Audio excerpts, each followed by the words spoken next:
4000 kilometre तक अंदर घुस के 40 परमाणु जेट्स तबाह कर दिए।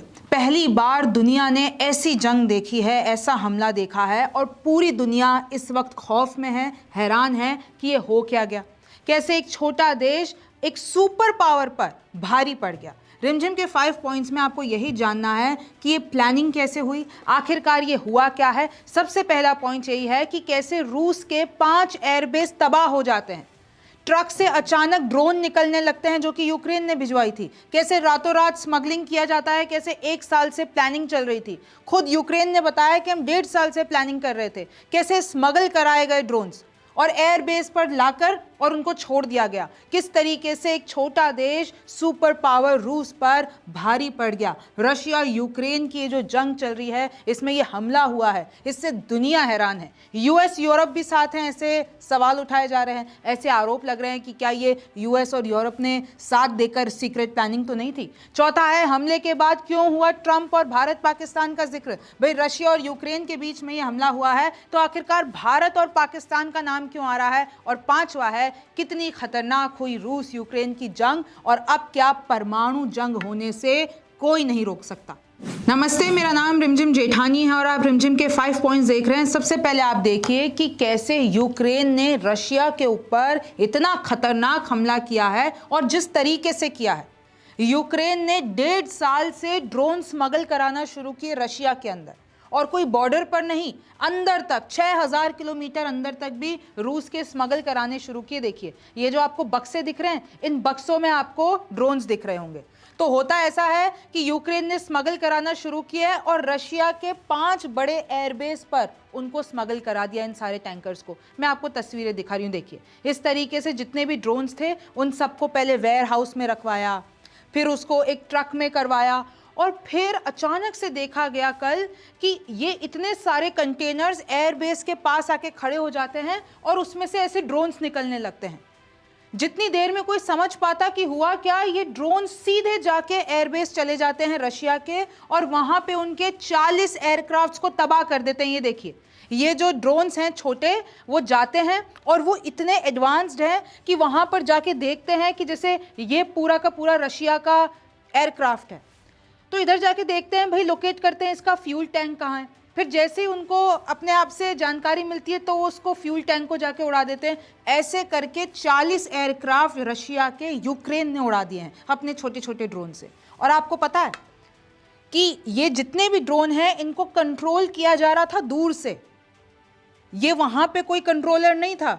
एआई टेक्नोलॉजी इतनी अब आगे बढ़ चुकी है और यूक्रेन ने जो दिखाया है पूरी दुनिया उससे हैरान है। ये वीडियो सामने आई है कि कैसे ड्रोन्स के अंदर जो कैमरेज लगे हुए थे वो पहले इन एयरक्राफ्ट के, ये रशियन एयरक्राफ्ट पूरा देखिए, ये एयरबेस है रशिया का, तो वो ड्रोन्स पहुंचते हैं जहां पे इनके एयरक्राफ्ट खड़े हैं और ये ऐसे एयरक्राफ्ट हैं जो कि न्यूक्लियर के लिए इस्तेमाल किए जाते हैं, मतलब परमाणु बम इसमें कैरी किए जा सकते हैं।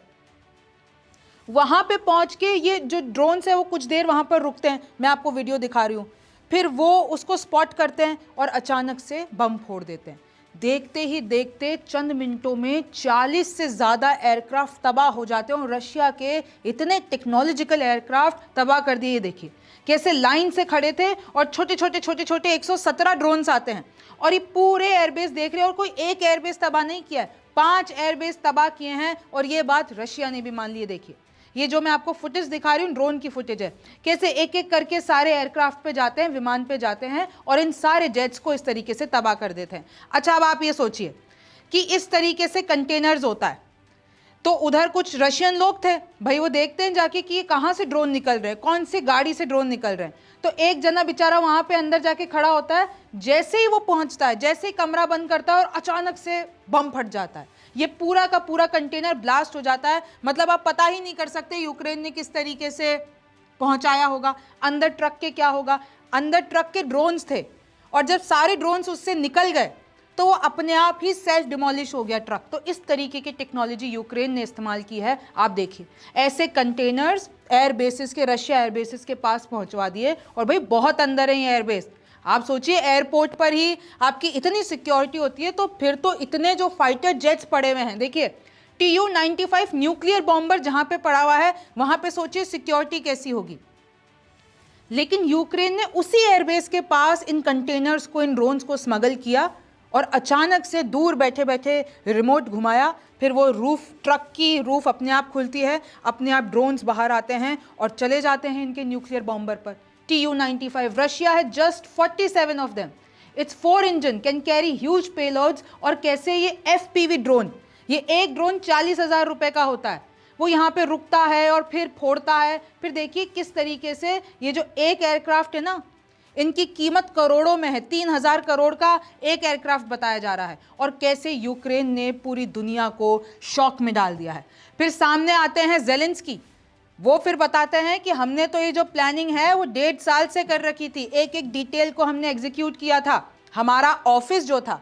फिर वो ये बताते हैं कि हमारी उपलब्धि देखिए, यूक्रेन की उपलब्धि देखिए, किस तरीके से जो रशियन टेरिटरी में जहां हम पहुंचे हैं और जहां पे हमारा ऑफिस था उसके पास ही FSB हेडक्वार्टर्स थे। मतलब रशिया को भनक नहीं पड़ी कि यूक्रेन किस तरीके से इतना अंदर, यूक्रेन जो है रशिया के घुस गया। 117 ड्रोन्स इस्तेमाल किए जाते हैं ऑपरेशन में। और कैसे ड्रोन ऑपरेटर्स जो वहां पे चला रहे होते हैं, उन्होंने 34% क्रूज मिसाइल कैरियर्स को तबाह कर दिया है रशिया के। फिर आप देखिए कैसे एयर बेसेस हिट किए गए हैं। फिर हमारे लोग जो थे, जो कि रशियन रीजन्स में फैले हुए थे, ये ज़ेलेंस्की बता रहे हैं, जो कि प्रेसिडेंट हैं यूक्रेन के। वो बताते हैं कि भाई यूक्रेन के जो लोग हैं वो रशिया के 3 रीजन्स में बिखरे हुए थे और 3 डिफरेंट टाइम जोन्स में बिखरे हुए थे।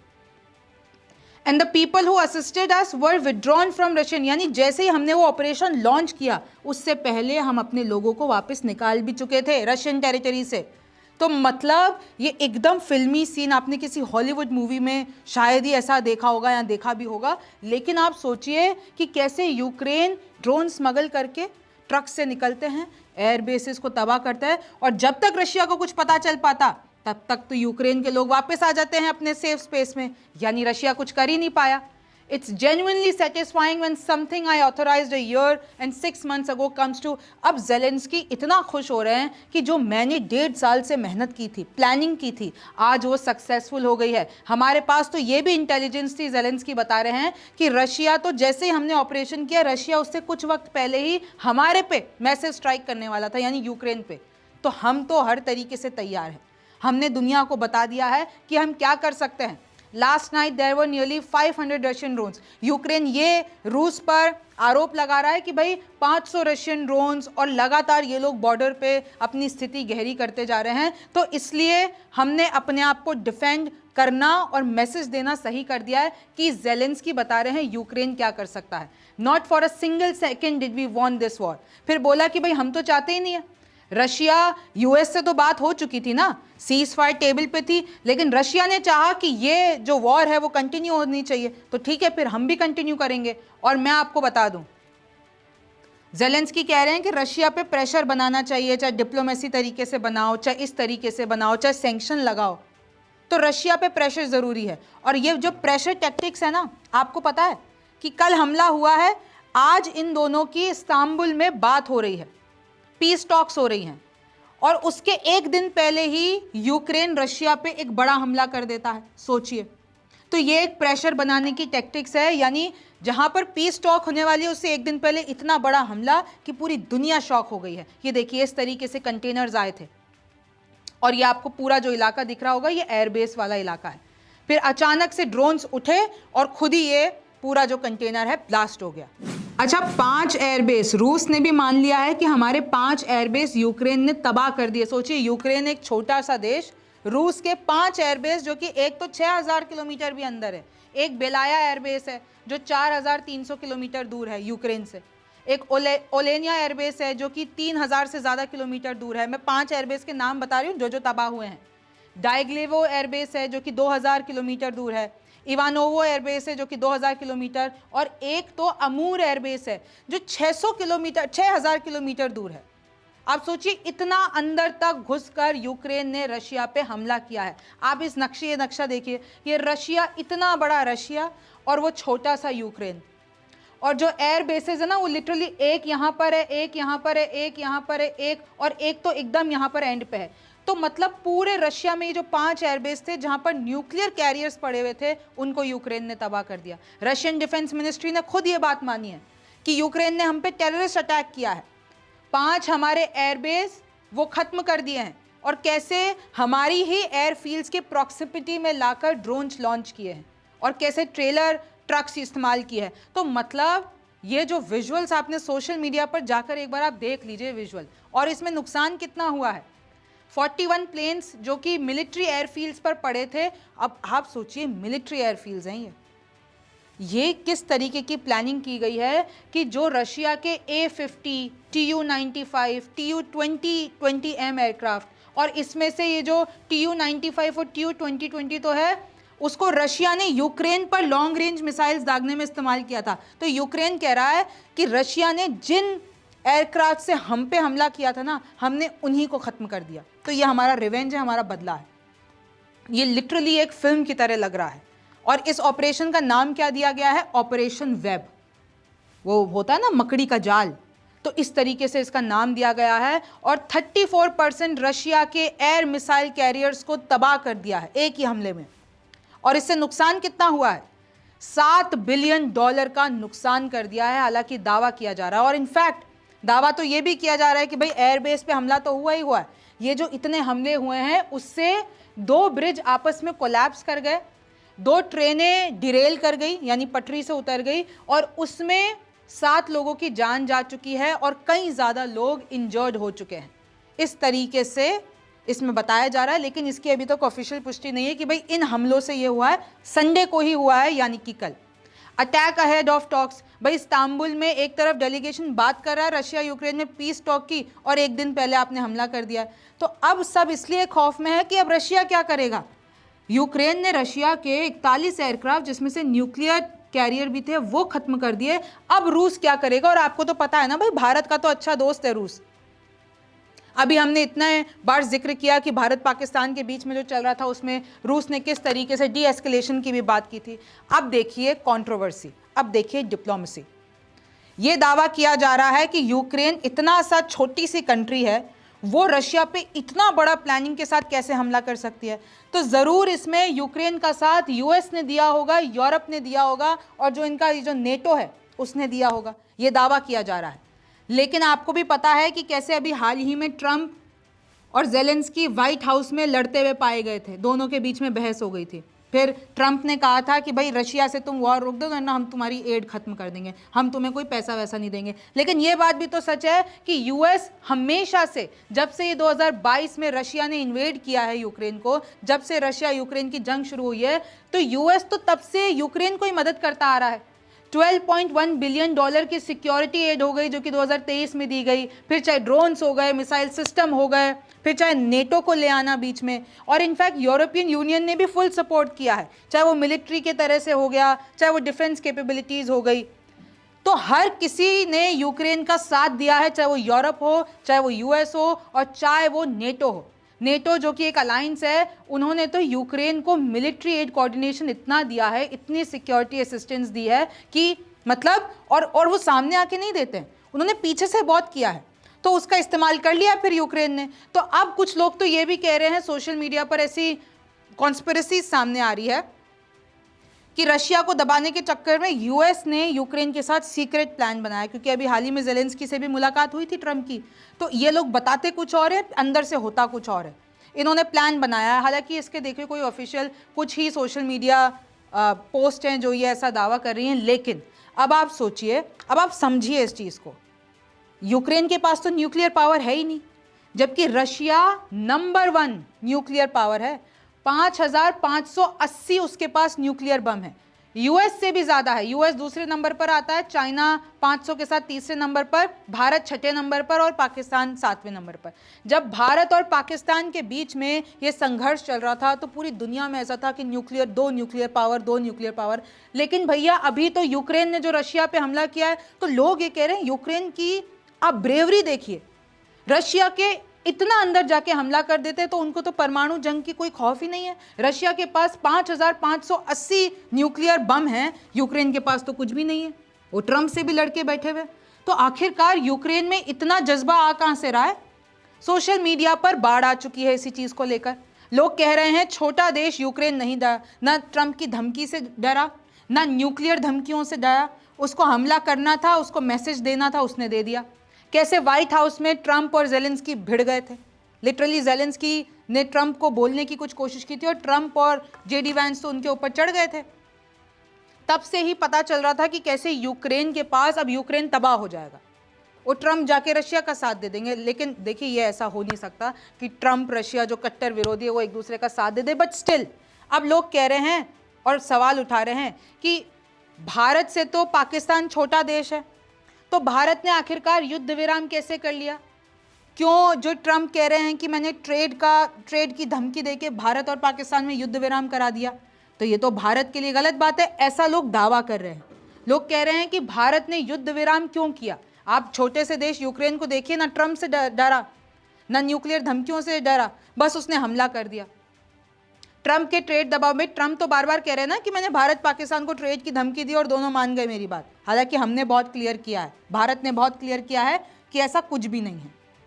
बायलैटरल टॉक हुई है, वहां से फोन आया था, पाकिस्तान ने अर्जी डाली, हमने मान ली और ट्रंप कोई मीडिएशन नहीं किया उन्होंने, ये डायरेक्ट बातचीत हुई। लेकिन फिर भी ट्रंप 9-10 बार तो कह चुके हैं कि भाई मैंने ट्रेड के दबाव में दोनों का युद्ध विराम। तो ये जो नैरेटिव है ना वो बहुत इंपॉर्टेंट होता है। ये जो वॉर तो हो जाती है, संघर्ष तो हो जाता है, लेकिन उसके बाद जो नैरेटिव होता है ना वो हर जगह दुनिया में सर्कुलेट करता है। नहीं कि परमाणु जंग की परवाह, मैंने आपको बता दिया, लोग यूक्रेन की वाहवाही कर रहे हैं कि छोटा सा देश किसी चीज़ से नहीं डरा और रशिया के 5 एयरबेसेस उड़ा दिए, जिसमें से 41 एयरक्राफ्ट उड़ा दिए।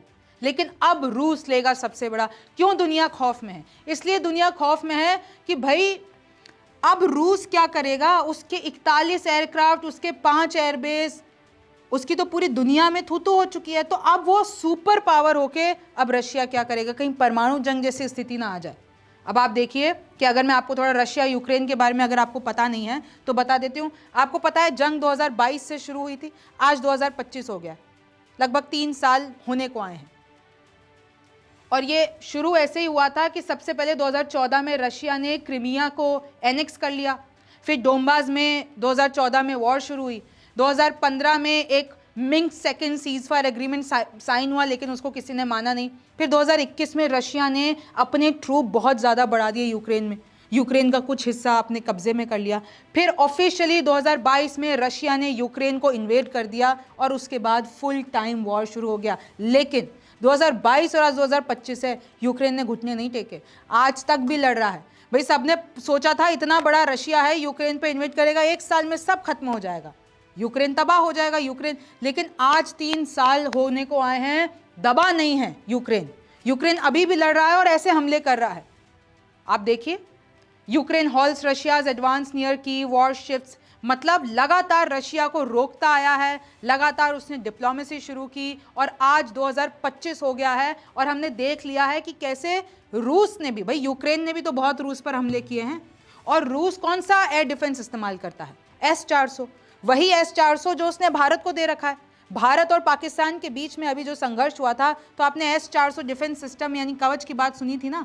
भाई पाकिस्तान के हमले हमने रोके थे, हमारे पास बहुत सारे डिफेंस सिस्टम थे, चाहे आप आकाश ले लीजिए, चाहे आप S-400 ले लीजिए। S-400 हमने रशिया से मंगाया, तो वही S-400 जो रूस ने बनाया है रूस में ही काम नहीं कर रहा है। सवाल उठ रहे हैं उस पर कि कैसे यूक्रेन ने इतने हमले कर दिए 2023, 24, 25 में 7-8 हमले कर दिए, लेकिन ये रूसी S-400 जो कवच है डिफेंस सिस्टम वो यूक्रेन के हमलों को रोक ही नहीं पाया। तो क्या S-400 में गड़बड़ी है या फिर रशिया की लापरवाही है? इसी कवच से भारत ने पाक हमले रोके, तो भाई भारत ने कैसे, अगर S-400 में खराबी है तो भारत ने पाकिस्तान के हमले कैसे रोक दिए? तो अब ये पता चला है कि रूस ने थोड़ी लापरवाही कर दी। S-400 ऐसा भी नहीं कह सकते भाई अभेद है, आप भेज सकते हैं, लेकिन उसको भी डिप्लॉय करने के लिए आपको स्ट्रैटेजी चाहिए होती है। लेकिन रूस ने क्या किया, अप्रभावी तैनाती की। यूक्रेन की रणनीति सरप्राइजिंगली बहुत अच्छी निकली। रूस की लापरवाही ये रही कि उन्होंने उसको कैमोफ्लेज नहीं किया, उसको मूव नहीं किया, और यूक्रेन ने उसका बहुत जल्दी पता लगा लिया कि भाई हम इसको कैसे S-400 को भेज सकते हैं। लेकिन भारत ने ऐसी गलती नहीं की, भारत ने उसको बार बार उसकी जगह बदली, उसको कैमोफ्लेज किया, और बहुत से हमारे दूसरे डिफेंस सिस्टम थे जिन्होंने मिल के पाकिस्तान के हमले रोके। पूरी दुनिया खौफ में है अब रूस क्या करेगा, ये सबसे बड़ा सवाल है। और अब सबको लग रहा है कि जब इतना बड़ा सिनेरियो हो गया है पूरी दुनिया में, दिस इज द हेडलाइन, तो अब क्या करेगा। और लोग क्या कह रहे हैं, लोग ये कह रहे हैं कि अब ये नया विश्व युद्ध शुरू कर सकता है। मैं आपको बताती हूं कैसे। 1941 की बात है जब जापान ने अमेरिका में हमला कर दिया था। आपको याद होगा पर्ल हार्बर, जो हवाई में एक जगह है जो कि यूएस के लिए बहुत ही हिस्टोरिकल है। तो जापान ने वहां पर यूएस के पर्ल हार्बर में, अमेरिका के पर्ल हार्बर में अचानक से 1941 में हमला किया। 2000 से ज़्यादा वहाँ पर अमेरिकी सैनिक मारे गए थे, उनके हथियार, एयरक्राफ्ट सब तबाह हो गए थे। इतनी तबाही मचाई जापान ने यूएस में पर्ल हार्बर में अचानक हमले करके, कहीं ना कहीं वही रीज़न बन गया कि यूएस दूसरे विश्व युद्ध में कूदा। तो अब सब लोग कह रहे हैं कि now this is the Pearl Harbor. अब ये रशिया के लिए पर्ल हार्बर हो गया है कि यूक्रेन ने लिटरली इनके एयर बेस पर हमला कर दिया है। तो अब पर्ल हार्बर जैसी स्थिति होगी, महायुद्ध होने वाला है। अब इसको कोई नहीं रोक सकता। इसमें एक और नैरेटिव सामने आया है कि अगर हम मान ले कि यूक्रेन की सहायता यूएस और नेटो और जितने भी यूरोपियन कंट्रीज हैं उन्होंने की है, तो मतलब अब आप दो देश आपस में लड़ते हैं तो उनके पीछे फोर्सेस खड़ी रहती है। अगर इसी चीज़ को हम उठा के भारत पाकिस्तान में रख देते हैं, अगर भारत पाकिस्तान से लड़ रहा है तो पाकिस्तान के पीछे चीन भी खड़ा है, पाकिस्तान के पीछे तुर्की भी खड़ा है, और ये सब लोग मिलके हमेशा से, जब से आपने ये देखा है संघर्ष बढ़ा है, ये लोग प्लान बना रहे हैं। तो ये कोई अब दो देशों के बीच की बात नहीं रहती है, अब सारी दुनिया इन्वॉल्व होती है दो देशों के बीच में। आपने चाहे वो इजराइल, लेबनान, हमास, इन सब में देख लिया हो, रशिया यूक्रेन में देख लिया हो, इंडिया पाकिस्तान में देख लिया हो। तो अब ये बता रहा है पूरी दुनिया हैरान इसलिए कि भाई पहली बार ऐसी जंग देखने को मिल रही है, ऐसी एडवांस है कि किसी की टेरिटरी के अंदर 4000 किलोमीटर अंदर घुसकर ड्रोन स्मगल कराकर सामने वाले को पता नहीं चला आपने ऐसे हमले किए हैं। ऐसी जंग आपने वो देखी थी कि कैसे हिजबुल्ला के वो बम फटे थे पॉकेट में, याद है ना आपको। उस पर भी दुनिया शौक थी कि कैसे इजराइल ने इतने सालों तक उनके पेजर अटैक जो हुआ था वो भी शौक था। और ये भी शौक है कि आपने भाई रातों रात आपने इतना सब कुछ कर दिया, लेकिन रशिया को, सुपर पावर को कुछ पता नहीं चला। आपका इसके बारे में क्या सोचना है मुझे कमेंट सेक्शन में ज़रूर बताइए। आप रिमझिम के 5 पॉइंट्स देख रहे थे। मेरा नाम रिमझिम जेठानी है। आपसे फिर मुलाकात होगी।